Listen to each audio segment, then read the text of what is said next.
TechnoIllustrator. Rotating a text. Learn. Steps. Step 1. Open Microsoft Paint. Click on Start and type Paint in the search bar. Then, click on Paint. You may also just go to Start, All Programs, Paint.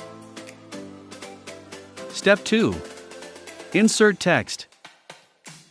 Click on the text tool. Click and drag it in the workspace. Type your name in the text box. Click Home. Step 3. Rotate text. Click on the Rotate tool. Click Flip Horizontal. 4. Save the text. Click on File. Save. Type the name of your text. Click Save. Your file is now saved.